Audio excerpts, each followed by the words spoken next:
apat po na tumanggap sa mahal na Panginoon at nabautismuhan sa makapangyarihang pangalan ng ating mabait na Diyos. Praise the Lord. Glory to God. Palakpakan mo natin ng malakas na palakpakan ang ating mahal na Panginoon. Mga minamahal, ito pong pagbibigay, ito po ay nung inumpisa ng banal na gawain na ito. Simula pa ng 1975, 2 kumot lamang ang bubong ng unang 2 pamilya na umaatin sa gawain na ito.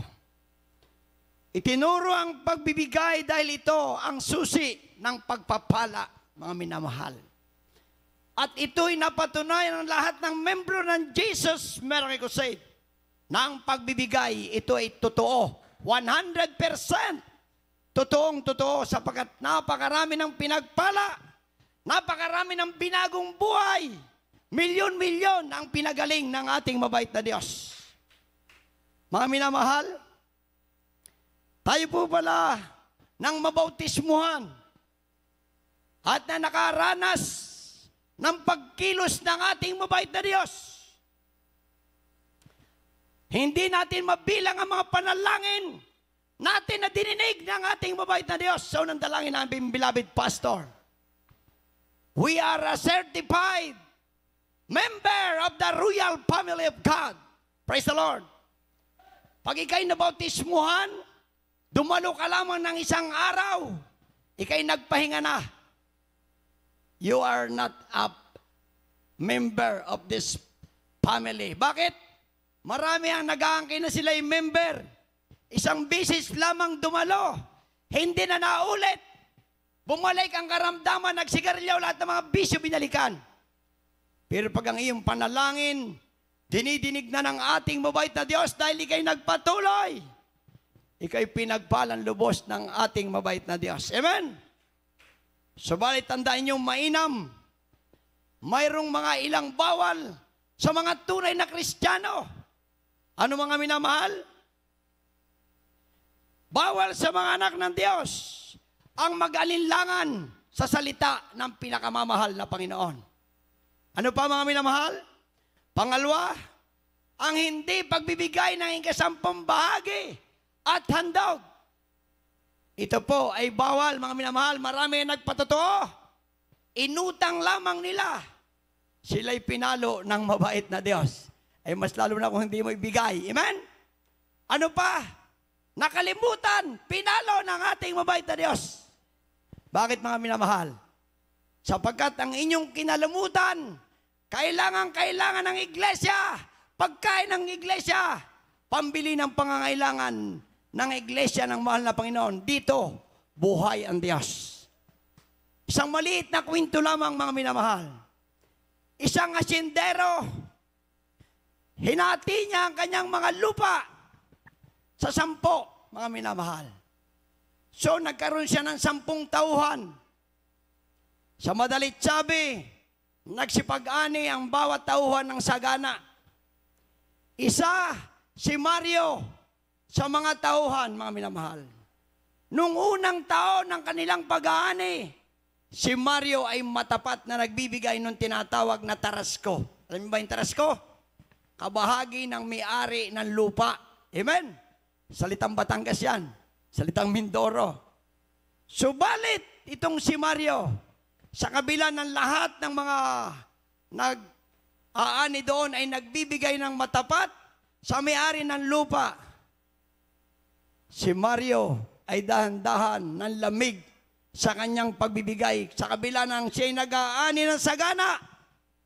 Mga minamahal, ang pangako ng may-ari na hindi sinasabi sa mga tauhan, pagkatapos ng 5 taon, ibibigay na sa kanila ang lupa.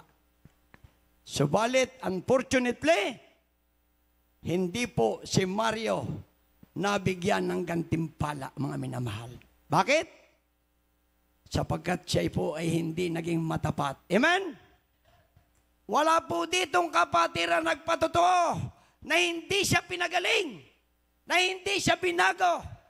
Yan po ay kaloob na mahal na Panginoon. Ano sabi ng Biblia?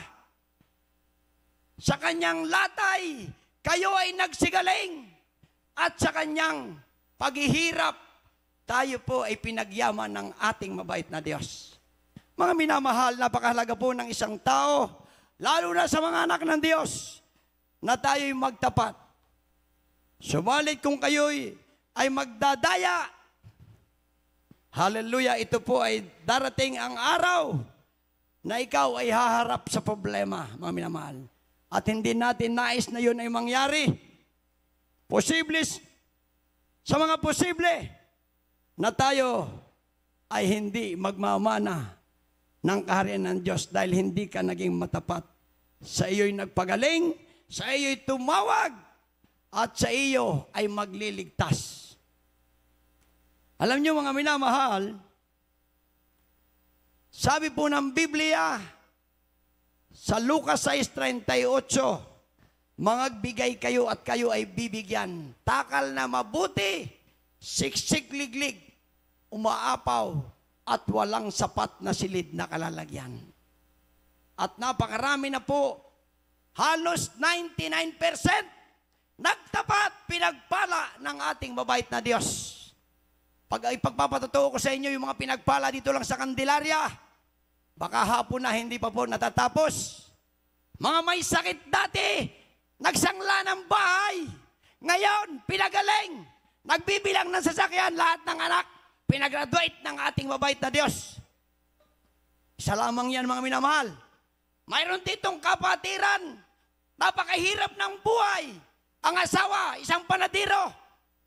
Ang anak, 6. 2 pa nga lang, namumblema na kung paano papaaralin. Ay naging 6. Ba't mo problemahin? Buhay ang iyong Diyos. Mga minamahal, nagpatotoo dito. Yung 5, graduate na. Isa na lamang, college na. Makakatapos ba? Ay natapos nga po yung 5, yung pa kayang isa. Kaya mga minamahal, magbigay kayo ng 10 bahagi at handog.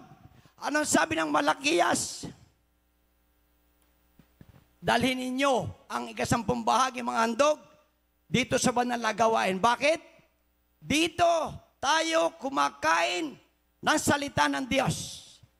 At dito ginaganap ang kapangyarihan ng ating mabait na Diyos. Unfortunately, yung kapatid na may sakit, dadalhin sa ospital, ay nakasalubong yung isang kapatiran, doon ka na pumunta. Panigurado ang iyong kagalingan. Nabigo? Hindi po. Ngayon, mainit na membro ng Adult Choir ng Candelaria Outstation. Purihin ang Diyos. Tayo po'y manalangin, mga minamahal. Itaas ninyo. Huwag niyong bibitawan. Kundi doon sa buslo, ang inyong 10 bahagi at handog. At ang buong pagkakataon, ibibigay ko sa ating beloved Renato. Beloved brother Renato. Hindi pala, closing prayer yun. Beloved Buboy. Sorry, mali ang basa. God bless Praise the you, Lord. Brother.